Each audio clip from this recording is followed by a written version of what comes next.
Último minuto. En La Moneda se realiza una nueva reunión de coordinación. Escuchamos de inmediato a la subsecretaria de Salud, Paula Daza. Sabemos que hoy día ya estamos en la etapa 3 en nuestro país. Hemos tenido una reunión larga, con muchas inquietudes, con muchas preguntas, y voy a dejar a la doctora Valenzuela para que cuente de parte de las recomendaciones que ellos han dado al presidente de la República y al Ministerio de Salud con respecto a esta enfermedad. Buenas tardes. Aquí vamos a dar cuenta de algunos de los énfasis que hemos hecho en este largo encuentro que hemos tenido de discusión para reforzar las medidas de salud pública para poder enfrentar bien el COVID-19 y que permitamos mitigar la enfermedad en nuestro país. Esas medidas comprenden fuertemente el que se refuerce todo lo que es las reuniones masivas. Reuniones masivas en estos momentos no corresponde, donde no se pueda tener control, digamos, de las distancias que se mantienen entre persona a persona.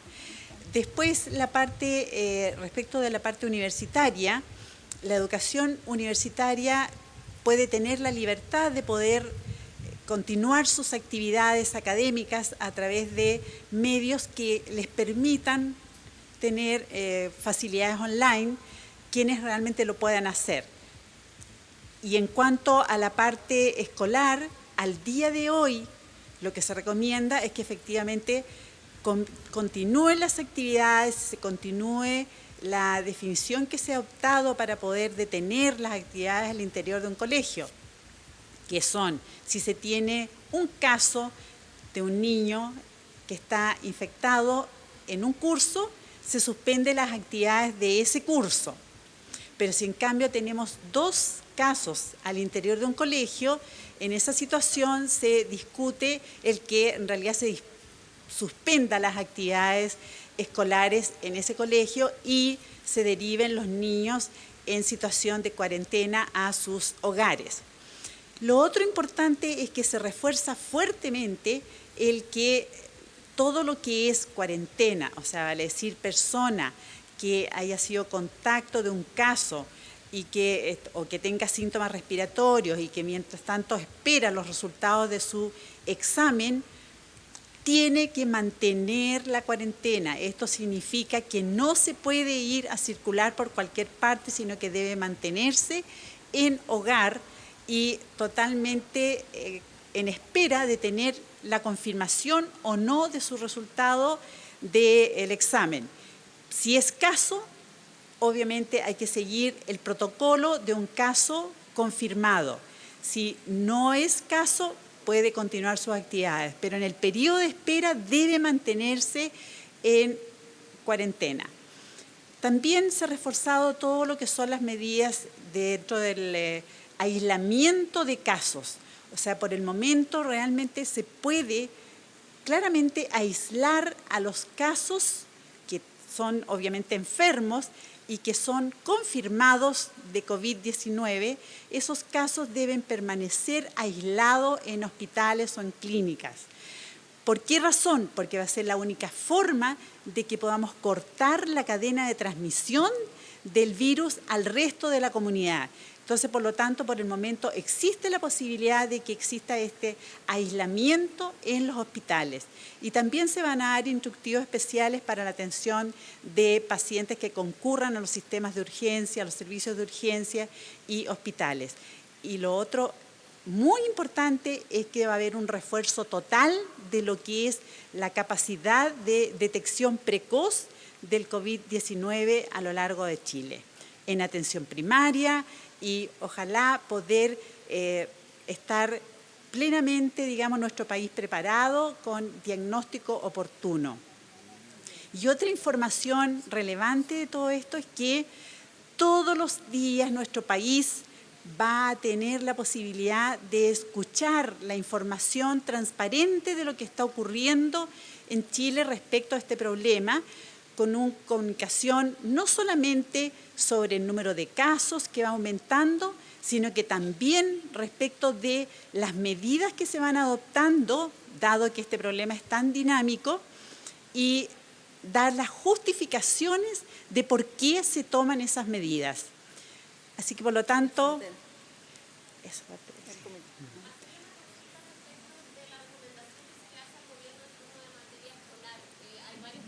Están tomando la decisión de cancelar sus clases de manera preventiva. ¿Cuál es la recomendación que hizo el comité asesor en este sentido? La recomendación que hicimos al señor presidente es que al día de hoy no es recomendable, no es una medida que corresponda, que sí claramente, digamos, a lo mejor dentro de la semana puede ser por el dinamismo de esto que haya que tomarla, pero ¿en base a qué criterio se recomienda esto? Porque no ha habido un riesgo especial en los escolares y además los colegios son el momento en el cual hoy día, por ejemplo, reciben la vacuna, reciben atención especial, existen en la gran mayoría de los establecimientos educacionales, existe la posibilidad de estar más seguros que en sus propias casas. Hay que esperar entonces para aplicarla y no aplicarla de forma inmediata antes de que haya más casos. No escuché bien la pregunta. ¿Por qué esperar a que haya más casos para aplicar estas medidas, como por ejemplo la suspensión de clase, y no hacerlo de forma inmediata para evitar la propagación?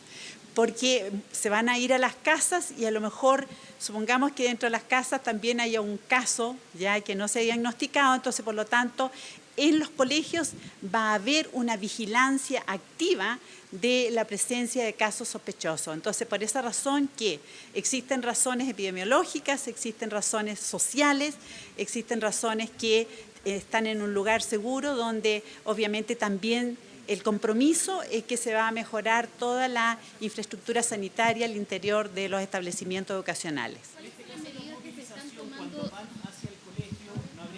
De problema, porque claro, tenemos en el colegio quizás este espacio seguro, pero ahí también hay algún tipo de contacto con otras personas, quizás en el metro, también en los transportes escolares, por ejemplo. Claro, lo que pasa es que en general los tiempos de transporte de una persona, digamos, hacia sus establecimientos educacionales no son tan extensos, digamos, que permitan realmente someterse a un riesgo mayor. Y mientras tanto no tengamos claridad de que hay transmisión comunitaria del virus, por lo tanto seguimos pensando que el colegio sigue siendo por estos momentos un lugar mucho más seguro. Esa es la recomendación que le hicieron usted al presidente, ¿no? Aún no se pierde.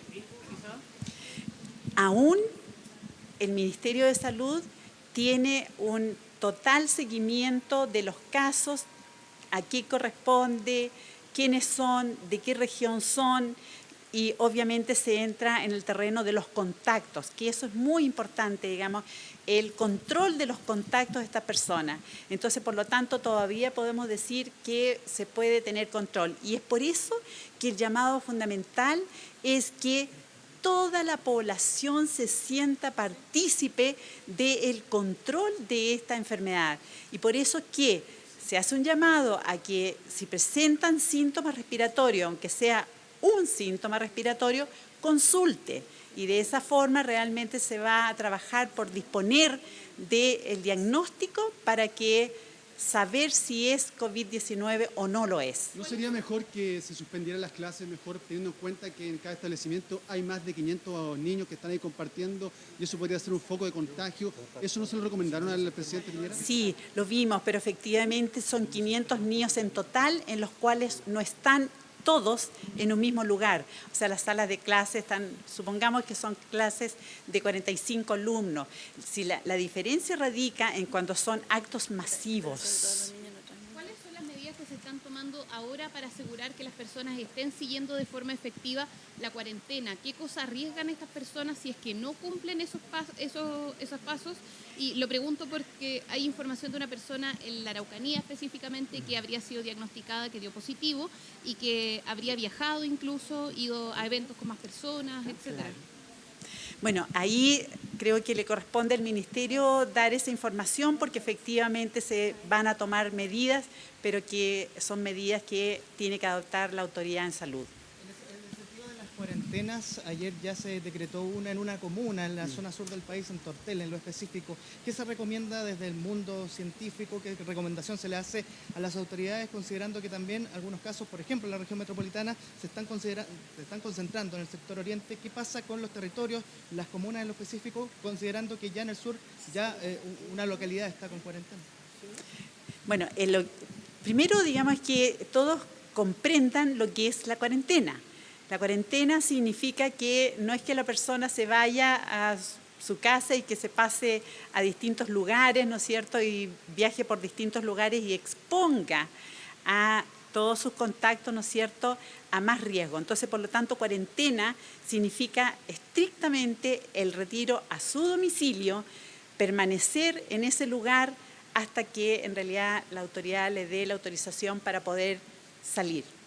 Y para eso, digamos, para que también se cumpla esta cuarentena, es lo que pretendemos es que colabore la comunidad en que hayan no solamente el personal de salud, sino que también haya colaboración de monitores que contribuyan en las distintas zonas geográficas a que las personas que están en cuarentena cumplan su cuarentena. Respecto al tema de la suspensión de clases, algunas comunas ya lo están tomando, ustedes se han referido al respecto, pero hay mucha preocupación en la población, lo vemos en distintos comentarios también en redes sociales. ¿Qué se le dice a ese apoderado que tiene dudas de mandar o no a su hijo al colegio a partir de mañana? Lo que puedo señalar, lo que acordamos hoy día, es que hoy, por lo menos para mañana, no hay riesgo real de que efectivamente los niños vayan a los colegios, entendiendo que hicimos la separación entre universidades y colegios.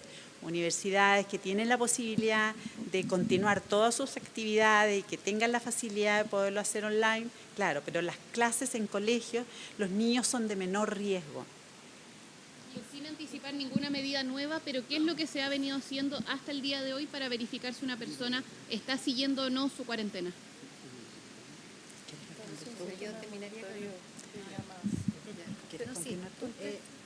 Yo puedo contestar esa pregunta, pero quiero aprovechar hoy día de terminar las dudas que tienen con el comité científico, que la verdad que hay pocas instancias de que ellos les den desde el mundo científico la información. Yo voy a contestar esa pregunta, pero prefiero aprovechar el tiempo de ellos que están acá, que son los especialistas, son los que saben y creo que es una instancia para poder aprovechar el conocimiento de ellos. Me imagino que están viendo la experiencia de otros países, preguntarle por qué en otros países, o qué hace distinto a Chile, por qué otros países han suspendido las clases con menor cantidad de casos. ¿Qué hace distinto a Chile? En primer lugar, es que por eso que cada país, digamos, va adoptando las medidas que corresponden de acuerdo a su situación.